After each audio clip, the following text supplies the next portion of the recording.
Howdy ho, everybody, and welcome back to another World of Warships. So, fuck, how do I even start this? My God, I can't make this up. So we're recording this on Sunday, like the day before, and if my voice is sounding fine, it's because of the fact I am fine. But I just started getting to the point where I'm not sick at all, and then one of my buddies decided to pretty much get a stomach bug, a pretty bad stomach bug. Like they were barfing for like 40 minutes, like that type of bad. And it's most likely that everybody else in the fucking house has it, so that's kill me now. I cannot stop getting sick to save my life, literally. So, if my voice is absolutely dead on Friday's video, or, I make a Wednesday video occasionally, this week, you know why my voice is completely dead. But, I'm planning on being fine. Those stomach bugs nearly never get to me, and actually, get me pretty good. Like, the last one, or the last couple of ones that I had, were pretty much just, oh, I feel like I need to go to the bathroom a lot. That was about it. Literally just it. This was actually the last game that I recorded over on Unbreakable Front, which, gotta be honest, they did well with Unbreakable Front. That was actually really, really fun compared to Unbreakable Line. At least the last time that they actually decided to, have Unbreakable Line.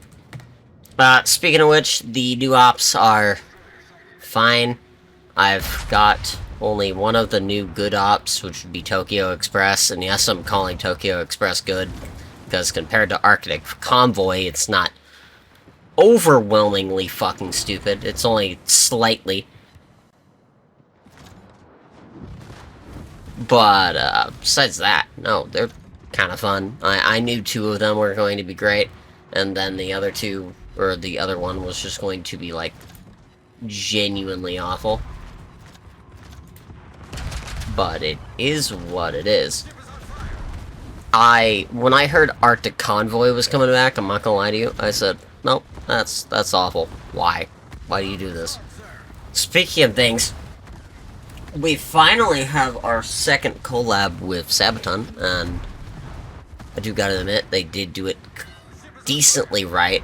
Like, I can't say fully right, because of that bundle that literally lets you just pay to getting a fucking Yamato, which is ridiculous,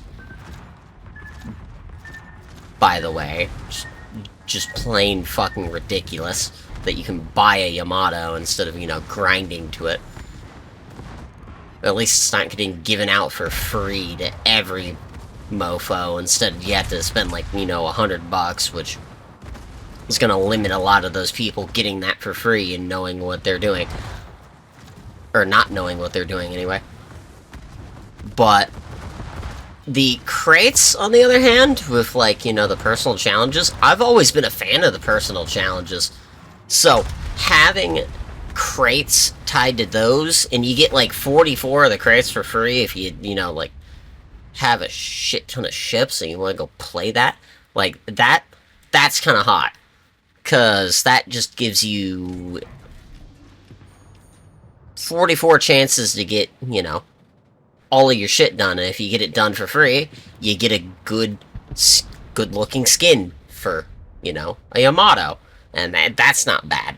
I can't complain about that. Genuinely.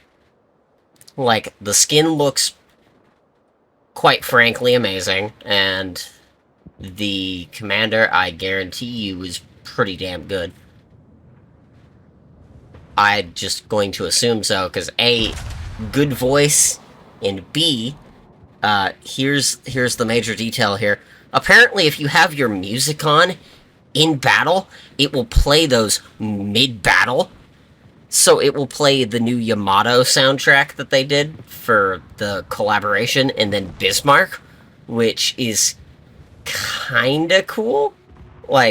I wish we had something like that back when, Bismarck came out. but it is what it is. It is still a really cool collaboration. Like, I do like how they did it. I still don't support the fact that we're getting a, you know, basically a tier 10 Yamato for free.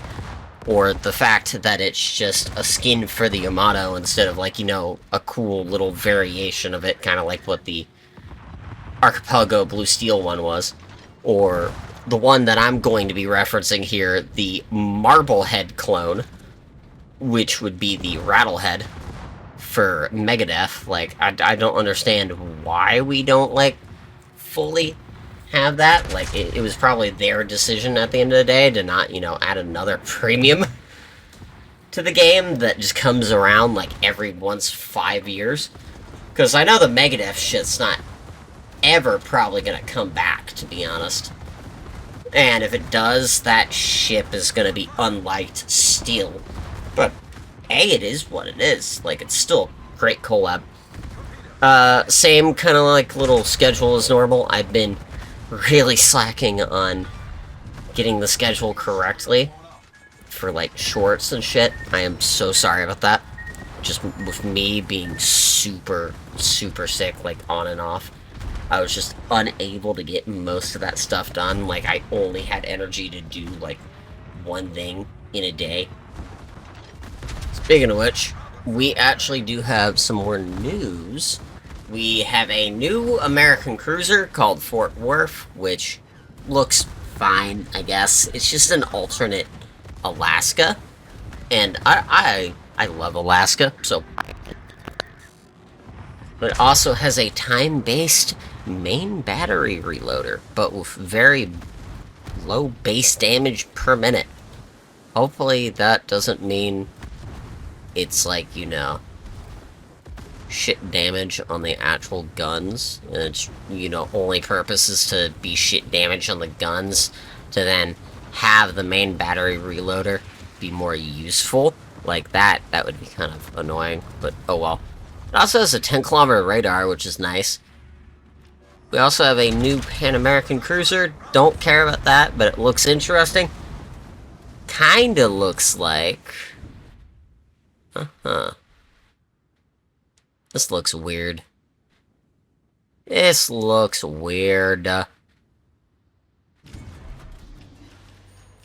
Interesting.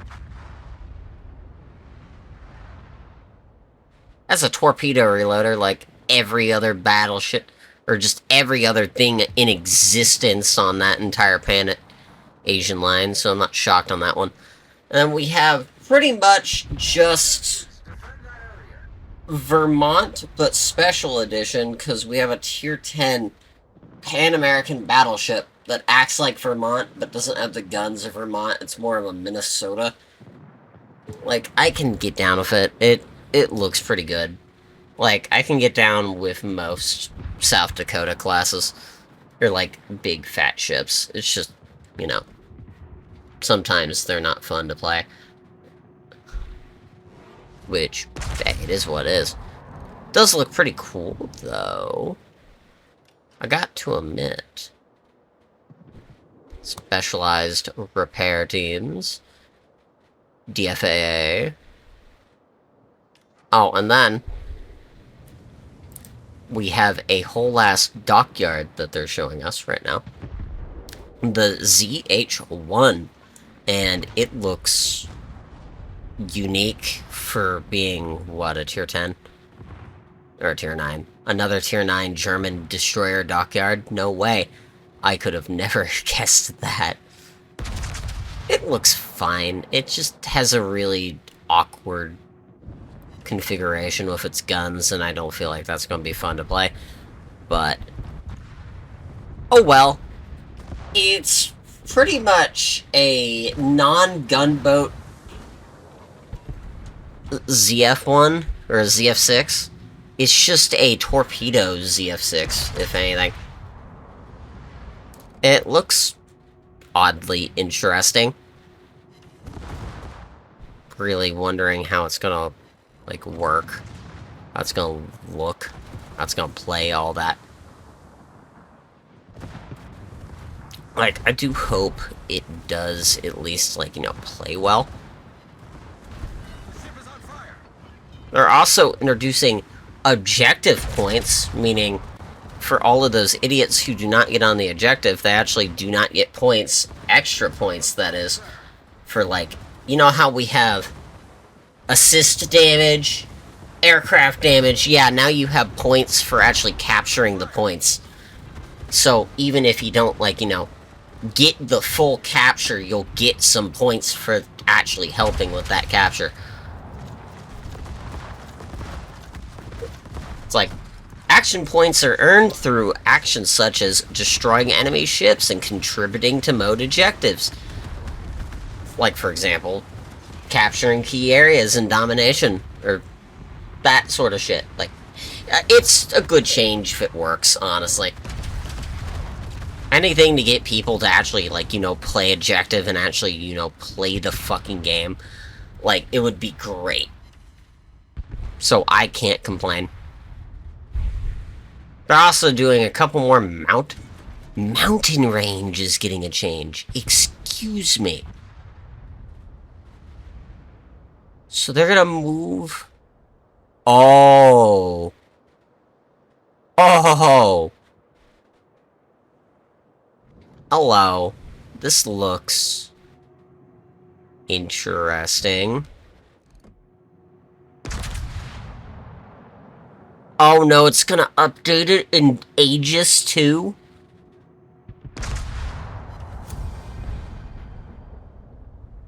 They're gonna update it in a future update. That's...